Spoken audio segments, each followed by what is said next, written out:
Hello friends, આજે આપણે ધોરણ 11 અંગ્રેજી વિષયમાં unit number 3 read 1 females for forestry વિશે સ્ટડી કરીશું. આ પાઠમાં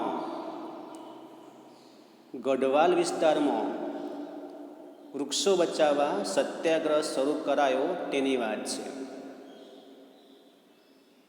આ સત્યાગ્રહને વૃક્ષ બચાવો આંદોલન કે ચીપકો આંદોલન તરીકે પણ ઓળખવામાં આવે છે.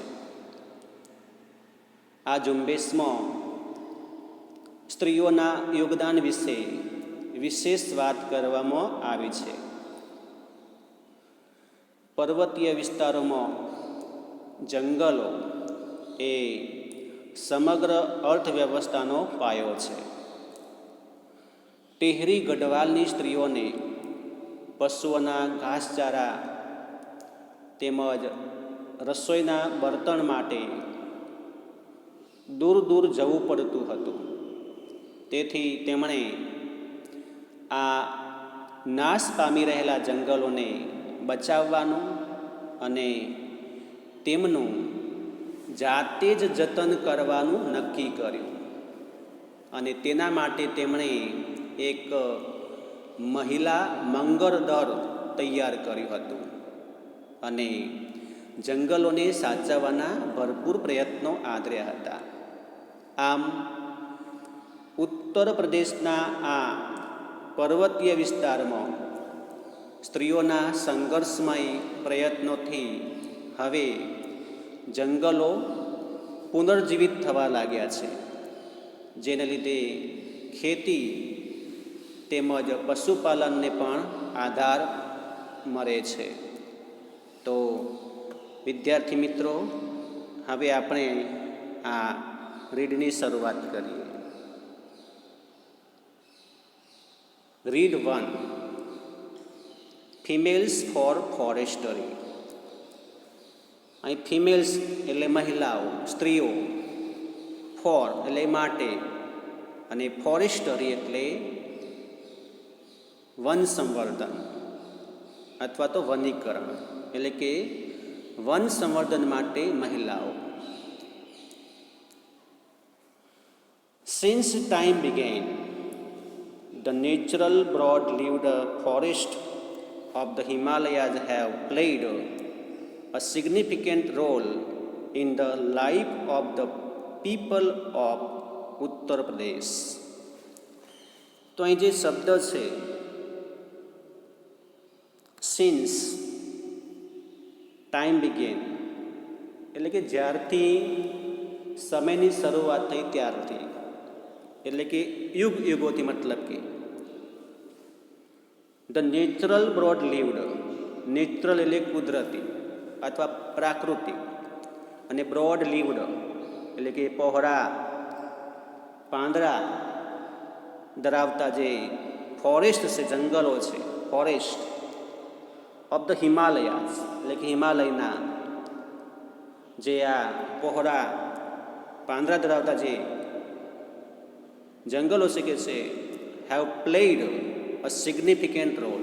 તો એને કે છે અ સિગ્નિફિકન્ટ એટલે અગત્યનો, રોલ એટલે કે ભૂમિકા, અગત્યની ભૂમિકા ભજવી છે in the life of the Uttar Pradesh, people of Uttar Pradesh એટલે કે જે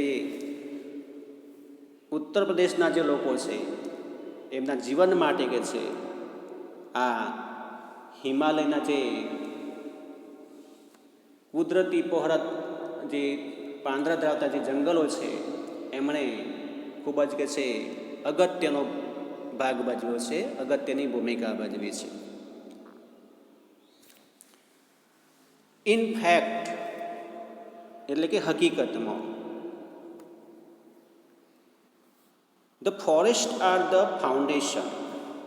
આ ફોરેસ્ટ છે, આ જંગલો કે છે, આર ધ ફાઉન્ડેશન એટલે કે એક પાયો છે અથવા તો મૂળભૂત પાયો છે of the whole economy. Whole economy એટલે કે સમગ્ર અર્થવ્યવસ્થા અથવા તો સમગ્ર અર્થતંત્ર ઓફ ધ હિલ વિલેજીસ. જે હિલ વિલેજીસ એટલે કે જે પર્વત પરના જે ગામડાઓ છે પર્વતીય વિસ્તારોમાં, તો એમના માટે આ જે જંગલો છે કે છે એ સમગ્ર અર્થતંત્રનો એક મૂળભૂત પાયો છે. કારણ કે એમનું જે જીવન એ એના આધારિત જ હોય છે.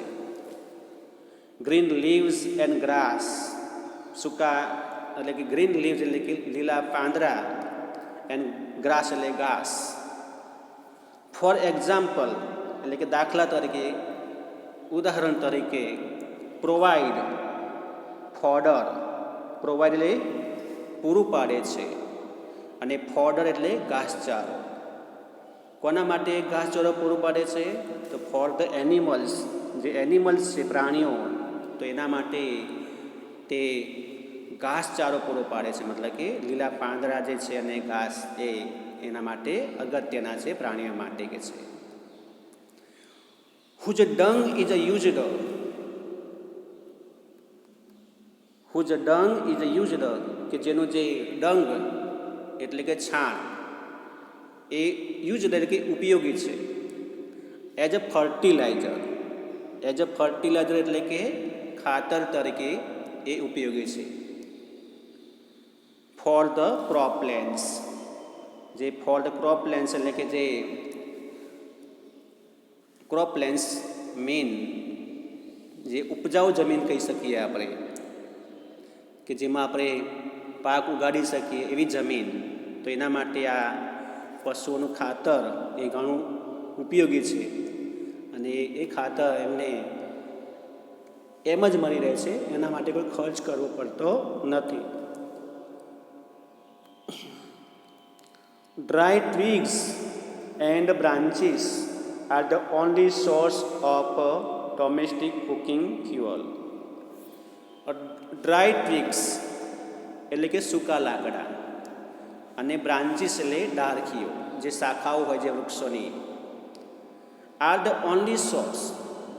ઓનલી સોર્સ એટલે ફક્ત એક સ્ત્રોત છે એના માટેનો કે છે. Of domestic. ડોમેસ્ટિક એટલે ઘર માટેનો, ઘરગથ્થુ જેને કહી શકીએ આપણે. Cooking fuel. કુકિંગ ફ્યુઅલ એટલે કે રસોઈ માટેનું બળતણ, જેમને જે ઈંધણ જોઈએ મતલબ કે રસોઈ બનાવવા માટે, તો એ ઈંધણ એ લોકો જંગલમાં જઈને જે સૂકા લાકડા હોય કે જે ડાળખીઓ પડી હોય સુકાયેલી, એના દ્વારા પોતે એ રસોઈ કરતા હોય છે. એટલે એમના માટે એ જંગલો ખૂબ જ ઉપયોગી છે. The forest also. આ જે જંગલો છે કે છે ઓલ્સો પ્રોવાઈડ. પ્રોવાઈડ એટલે પૂરું પાડે છે. Large સપ્લાયઝ of fruits. Large સપ્લાયઝ of fruits એટલે કે વિપુલ પ્રમાણમાં, લાર્જ સપ્લાયઝ મોટા પ્રમાણમાં કે છે એ ફ્રૂટ્સ એટલે કે ફળફળાદી પૂરા પાડે છે. Edible nuts. જે ખાદ્ય સૂકો મેવો પણ પૂરો પાડે છે. એ જ રીતે ફાઇબર્સ રેસાઓ, એન્ડ હર્બ્સ. હર્બ્સ એટલે ઔષધિઓ અથવા જડીબુટ્ટીઓ કે છે. For local consumption. Local consumption એટલે કે સ્થાનિક વપરાશ માટે. આ બધું જે અહીં બતાવ્યું છે અહીંયા ફ્રૂટ્સ, એડિબલ નટ્સ, ફાઇબર્સ અને હર્બ્સ, એ આ સ્થાનિક લોકો માટે આ જંગલો પૂરું પાડે છે. એટલે કે રોજીરોટી એમને એના પરથી મળી રહે છે. એટલે એ માટે પણ એ જંગલો એમના માટે ઘણા ઉપયોગી છે. The forest break the flow of the seasonal rainfall that lashes the slopes of these mountain range every year during the monsoon. હવે જે આ ફોરેસ્ટ છે, જંગલો છે, એ બ્રેક એટલે કે અટકાવે છે, અવરોધે છે. The flow of the seasonal rainflow. Flow એટલે પ્રવાહ, અને સિઝનલ રેઇનફોલ એટલે કે ઋતુગત વરસાદ. મોસમ પ્રમાણેનો વરસાદ કહે છે. ડેટ લેસીસ, આ જે વરસાદ છે કે છે ડેટ લેસીસ, લેસીસ એટલે કે ધોઈ નાખે છે the slopes of this mountain range. આ સ્લોપ્સ એટલે ડોરાઓ, જે માઉન્ટેન રેન્જના જે ડોરાઓ છે, ડુંગરા પરના જે ડોરાઓને કે છે એ ધોઈ નાખે છે. એવરી યર, દર વર્ષે કે છે, ડ્યુરિંગ ધ મોન્સૂન, ખાસ કરીને ચોમાસાની ઋતુ દરમિયાન એ આ ધોઈ નાખે છે વરસાદનો પ્રવાહ. તો એને એ અટકાવવાનું કામ કરે છે. બ્રેક્સ એટલે અટકાવે છે, અવરોધે છે. એનાથી એ જંગલો એ ટકી રહેતા હોય છે, કારણ કે એના જે મૂળ જમીનમાં ઊંડે સુધી દટાયેલા હોવાથી જમીનનું ધોવાણ થતું નથી અને જંગલો એ આ ઢોરાવના જે રેન્જવાળા, જે પર્વત રેન્જવાળા છે એને જમીનને અટકાવે છે, ધોતા અટકાવે છે. This creates springs, this creates springs એટલે કે આથી, આ ક્રિએટ્સ એટલે કે ઉત્પન્ન કરે છે અથવા તો પેદા કરે છે. અને સ્પ્રિંગ્સ એટલે કે ઝરણા, તો એનાથી ઝરણા પણ ઊભા થાય છે, પેદા થાય છે. And ever flowing streams, ever flowing streams એટલે સતત વહેતા ઝરણા. વિચ આર વાઇટલ, કે જે ખૂબ જ અગત્યના છે, vital for the mountain people. કોના માટે અગત્યના છે? ફોર ધ માઉન્ટેન પીપલ, એટલે કે જે પર્વત પર રહેતા લોકો માટે આ ઝરણા કે છે ખૂબ જ અગત્યના છે. એન્ડ ધેર એનિમલ્સ, એ જ રીતે એમના જે એનિમલ્સ છે, જે પ્રાણીઓ, એમના માટે પણ એટલા જ કે છે અગત્યના છે. During the hot summer months, એટલે કે જે ઉનાળાનો જે સમર મંથ્સ હોય, ગરમ સમર મંથ્સ એટલે કે ગરમીના જે દિવસો હોય એવા મહિનાઓમાં કે છે આ ઝરણાઓ એ ખૂબ જ ઉપયોગી છે એમના લોકો માટે તેમજ એમના પ્રાણીઓ માટે. કારણ કે એમને જે પાણી ઉનાળાના સમયમાં પણ આ સતત વહેતા ઝરણામાંથી એ મળી રહેતું હોય છે, એટલે પાણીની તંગી પડતી નથી. એટલે આ રીતે આ ઝરણા એમના માટે ખૂબ જ અગત્યના છે.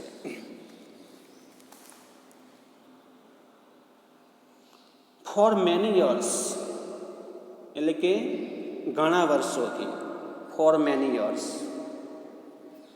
હાઉએવર, જો કે, લાર્જ એરિયાઝ એટલે કે વિશાળ વિસ્તાર, ઓફ ધીજ રીચ ફોરેસ્ટ, આ જે ધીજ રીચ ફોરેસ્ટ એટલે કે આ રીચ એટલે સમૃદ્ધ જે ફોરેસ્ટ જંગલ છે કે છે, એનો જે રિસોર્સિસ છે, જે સ્ત્રોતો છે, મતલબ સ્ત્રોત, are getting destroyed. Gating destroy એટલે કે વિનાશ પામી રહ્યા છે, નાશ થઈ રહ્યા છે કે છે, ઘણા વર્ષોથી કે છે. બરાબર, એટલે ઘણા વર્ષોથી આ સમૃદ્ધ જંગલના સ્ત્રોત ધરાવતા વિસ્તારો એ નાશ પામી રહ્યા છે. ફોર એક્ઝામ્પલ, ઉદાહરણ તરીકે કે છે, the forest of Tehri Garhwal, the forest of Tehri Garhwal were exploited. તો જે નામ આપ્યું છે એ ફોરેસ્ટ, જંગલોનું નામ આપ્યું છે ટેહરી ગઢવાલના જંગલો કે છે. વેર એક્સપ્લોઇટેડ એટલે કે એમનો નાશ કરવામાં આવ્યો, એમનું નિકંદન કરી દેવામાં આવ્યું, એને કાપી દેવામાં આવે કે છે. ટુ સપ્લાય એટલે કે પૂરું પાડવું. ટિમ્બર, ટિમ્બર મીન્સ ઇમારતી લાકડું. ફોર એક્સપેન્ડિંગ, એક્સપેન્ડિંગ એટલે કે વિસ્તરણ કરવા માટે. રેલવે નેટવર્ક્સ, જે રેલવેનું જે નેટવર્ક છે, જે રેલવેની જાળ આખા દેશમાં જે પથરાય છે, તો એના માટે કે છે. ઇન ધ પ્લેન્સ, પ્લેન્સ એટલે સમતલ ભૂમિમાં, સપાટ ભૂમિ પ્રદેશમાં જે રેલવેના જે પાટાઓ બનાવવામાં આવે છે, એમાં જે પાટાની નીચે જે લાકડા મૂકવામાં આવે છે સ્ટીપર તરીકે, તો એ લાકડા માટે આ જંગલોનો પછી એક્સપ્લોઇટેડ કરવામાં આવ્યા હતા, એનું નિકંદન કરી દેવામાં આવ્યું હતું. એટલે કે જંગલો કપાઈ રહ્યા હતા.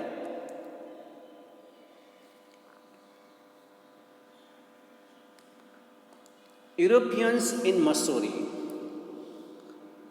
યુરોપિયન્સ એટલે કે યુરોપિયન લોકો જે છે આપણા દેશમાં જે ખાસ કરીને અંગ્રેજોની જ વાત કરીએ છીએ, ઇન મસૂરી, કે જે મસૂરીમાં સ્થાયી થયેલા યુરોપિયન લોકોની વાત છે, વોન્ટેડ કલ્ટિવેશન, તેઓ ઈચ્છતા હતા કે કલ્ટિવેશન એટલે કે ખેતી કરવા ઈચ્છતા હતા. કલ્ટિવેશન એટલે ખેતી કરવી. ઓફ ન્યૂ ફૂડ ક્રોપ્સ, એટલે કે જે નવું જે ખાદ્ય પાકની ખેતી કરવા માગતા હતા તેઓ. લાઇક પોટેટોઝ, જેવી કે પોટેટો એટલે બટાટા, ખાસ કરીને બટાટાની જે ખેતી કરવા માગતા હતા જે યુરોપિયન લોકો જે મસૂરીમાં રહેતા હતા, તેમણે શું કર્યું? લીડિંગ એટલે કે દોરી ગયા છે ટુ લાર્જ સ્કેલ, એટલે કે વિપુલ પ્રમાણમાં, વિશાળ પ્રમાણમાં. ક્લિયરિંગ એટલે કે સાફ કરી દેવું. સાફ શું કરવું? તો જંગલ, એટલે કે જંગલનો મતલબ કે એમને નાશ કરી નાખે એમણે. અપ મિક્સ્ડ ઓફ ફોરેસ્ટ, કે જે અહીંયા મિશ્ર એવા જે ઓકના જંગલો હતા એ જંગલોને એમણે ક્લિયર કરી નાખ્યા આ ખેતી કરવા માટે. જે નવો જે ખાદ્ય પદાર્થ જે છે બટાટાની ખેતી કરવા માટે પણ એમણે આ જંગલોનો વિનાશ કર્યો હતો. કોણે નાશ કર્યો હતો? યુરોપિયન્સ, કે જે મસૂરીમાં રહેતા હતા તેમણે. There was a clearly contradiction. કહે છે કે there was a clearly contradiction. તેઓ કહે છે એક વિરોધાભાસ હતો. કોન્ટ્રાડિક્શન એટલે કે વિરોધાભાસ, વિસંગતિ. બિટવીન, બેની વચ્ચે. બિટવીન એટલે બેની વચ્ચે. The village peoples basic needs, જે ગામના લોકો હતા, ગામડાના, એને જે બેઝિક નીડ્સ હોય એટલે કે પાયાની જરૂરિયાતો, and the requirements of the state, અને જે રાજ્યની જે જરૂરિયાતો હોય, રિક્વાયરમેન્ટ્સ જે જરૂરિયાતો રાજ્યની કે છે, ટુ અર્ન મની, પૈસા કમાવાનું. તો એના કારણે કે છે આ કોન્ટ્રાસ્ટ ઊભો થયો હતો બંને વચ્ચે સ્પષ્ટપણે, અને એનાથી આ જંગલો કપાઈ ગયા હતા. ઇન 1930, એટલે કે 1930ની અંદર કે છે, in 1930 the people of Tehri Garhwal, જે લોકો હતા ટેહરી ગઢવાલના લોકો, people of Tehri Garhwal began, એમણે શરૂ કર્યું કે છે નોન કોઓપરેશન મૂવમેન્ટ. તો આના વિરુદ્ધમાં તે લોકો હતા જે ટેહરી ગઢવાલના, તેમણે નોન કોઓપરેશન એટલે કે અસહકારનું જે મૂવમેન્ટ એટલે કે ચળવળ એમણે શરૂ કરી. કોલ્ડ સત્યાગ્રહ, કે જે સત્યાગ્રહ તરીકે ઓળખાયો. અસહકારનું આંદોલન એમણે શરૂ કર્યું. અ ફોર્મ ઓફ પીસ, કે પ્રકાર છે કે છે સ્વરૂપ છે પીસફુલ રેઝિસ્ટન્સ. પીસફુલ રેઝિસ્ટન્સ એટલે કે શાંતિપૂર્ણ વિરોધ કરવો. ટુ ઓબ્ટેન એટલે મેળવવું. જસ્ટિસ એટલે કે ન્યાય મેળવવા માટે મને આ અસહકારનું જે ચળવળ કે છે એમને શરૂ કરી સત્યાગ્રહ તરીકે કે છે, એ પણ શાંતિપૂર્ણ વિરોધ કરીને. ઇન ઓપોઝિશન, ની વિરુદ્ધમાં કે છે, in opposition to the oppressive forest laws. Oppressive forest law એટલે કે જે દમનકારી જે જંગલ નીતિ છે એના વિરુદ્ધમાં એમણે આ વિરુદ્ધ સભા એટલે કે સત્યાગ્રહનો શરૂઆત કરી હતી ત્યાંના લોકોએ. ઇન ધેટ યર એટલે કે તે વર્ષે કે છે a large number of people, એટલે કે વિશાળ પ્રમાણમાં, પુષ્કળ પ્રમાણમાં કે છે ત્યાંના લોકો નો એ કે છે વેર કિલ્ડ, મારી નાખવામાં આવ્યા હતા. In artillery by the armed forces of the kingdom of the Tehri Garhwal. જે સશસ્ત્ર જે હતું તે આર્મ્ડ ફોર્સ, સશસ્ત્ર દળ દ્વારા આ જે ટિલરીના જે લોકોને કે છે વિપુલ પ્રમાણમાં મારી નાખવામાં આવ્યા હતા. ઓફ ધ કિંગડમ, જે તેનું રાજ્ય હતું, ઓફ ટેહરી ગઢવાલ, ટેહરી ગઢવાલનું જે રાજ્ય છે ત્યાં આ સશસ્ત્ર દળ દ્વારા આ ટિલરીના લોકોને કે છે મોટા પ્રમાણમાં મારી નાખવામાં આવ્યા હતા. When they formed protest meeting against official forest policy, કે જ્યારે તેમણે કે છે ફોર્મ એટલે કે રચી બનાવી કે છે પ્રોટેસ્ટ મિટિંગ, વિરોધ કરવા માટેની મિટિંગ બનાવી કે છે, ઊભી કરી કે છે અગેન્સ્ટ ઓફિશિયલ ફોરેસ્ટ પોલિસી, જે અધિકૃત છે ઓફિશિયલ ફોરેસ્ટ પોલિસી જંગલ નીતિની વિરુદ્ધમાં અમે જે આ ડર ઊભું કર્યું, મતલબ જે આ સભા ભરી, તો એના માટે આ લોકોને મારી નાખવામાં આવતા વિપુલ પ્રમાણમાં. હવે આગળ જોઈએ. Look at the picture. હવે કે છે ચિત્ર જુઓ કે છે. Look at the picture. What do you notice?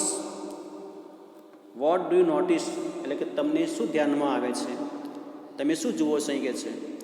તો જે બાજુમાં જે ચિત્ર આપ્યું છે એ ચિત્રને આધારે આપણે જોવાનું છે. કેટલાક અહીંયા ધેર આર સમ મેન, તેવા કેટલાક લોકો છે. મેન, વિમેન, સ્ત્રીઓ પણ છે. આ મેન છે, આ વિમેન છે. એન્ડ ચિલ્ડ્રન, અને જે બાળકો પણ છે. વૃક્ષોની આજુબાજુ જોઈ શકો ચિત્રમાં. એમ્બ્રેસિંગ ધ ટ્રીઝ. તો આ બધા જે લોકો છે એ શું કરી રહ્યા છે? એમ્બ્રેસિંગ ધ ટ્રીઝ. એમ્બ્રેસિંગ એટલે ભેટવું, બાથ ભીડવી. તો લોકો વૃક્ષોને બાથ ભીડી રહ્યા છે, વૃક્ષોને એ ભેટી રહ્યા છે, મતલબ કે બાથમાં લઈ રહ્યા છે. એ આપણે બાજુના ચિત્રમાં જોઈ શકીએ છીએ. The two men are with saws in their hands. એ સિવાય બાજુમાં બે વ્યક્તિઓ છે. The two men are with the saws. Saws એટલે કરવત સાથે છે. ઇન ધેર હેન્ડ્સ, તેમના હાથમાં કરવત છે. અહીં જે બે લોકો આપ્યા છે એ કરવત લઈને ઊભા છે. They want to cut down the trees. અને તેઓ they want to cut down the trees. તેઓ વૃક્ષો કાપવા ઈચ્છે છે. But the people are protecting them. પરંતુ જે લોકો છે કે છે people are protecting them, પણ લોકો તેમને બચાવી રહ્યા છે. તેમને એટલે કે વૃક્ષોને બચાવી રહ્યા છે. Protecting them. They do not allow them to do any harm. They do not allow, તેઓ તેમને પરવાનગી નથી આપતા કે છે to do any harm, કોઈ પણ કે નુકસાન થાય એના માટે. to the trees એટલે કે વૃક્ષોને કોઈ નુકસાન ન થાય એ માટે કોઈ એમને પરવાનગી નથી આપતા. as they are emotionally attached to them. કારણ કે તેઓ ઇમોશનલી એટલે કે ભાવનાત્મક રીતે, લાગણીસભર રીતે કે છે એટેચ્ડ એટલે કે જોડાયેલા છે. ટુ ધેમ એટલે કે તેમની સાથે, એટલે કે વૃક્ષો સાથે. એટલે આ લોકો જે કેટલાક પુરુષો, સ્ત્રીઓ અને જે બાળકો છે એ વૃક્ષોને બચાવવાનો પ્રયત્ન કરી રહ્યા છે. It was a Chipko movement to save the forest. તો આ જે છે એ ચિપકો મૂવમેન્ટ એટલે કે ચિપકોને જે આંદોલન થયું ટુ સેવ ધ ફોરેસ્ટ, જંગલોને બચાવવા માટેનું એ ચિત્ર છે અહીં આપ્યું છે તે. The movement saved the green forest. આ ચળવળે કે છે સેવ તરીકે બચાવી હતી. શું બચાવ્યું હતું? ગ્રીન ફોરેસ્ટ, લીલા જંગલોને બચાવ્યા હતા. એન્ડ પ્રોટેક્ટેડ ધ એન્વાયરમેન્ટ, અને જે એન્વાયરમેન્ટ છે પર્યાવરણને કે બસ એ બચાવ્યું હતું. તો આ લોકો આ જંગલોનો જે નાશ થઈ રહ્યો હતો એના વિરુદ્ધમાં ભેગા થઈને જંગલોને બચાવવા માટેનો પ્રયત્ન કરતા હતા. અને એ મૂવમેન્ટનું નામ આપ્યું હતું ચિપકો મૂવમેન્ટ. અને એ દ્વારા પોતે એ આ વૃક્ષોને બચાવવાનું કામ કરી રહ્યા હતા. તો વિદ્યાર્થી મિત્રો, હવે બાકીનો ભાગ આપણે નેક્સ્ટ વિડીયોમાં જોઈશું.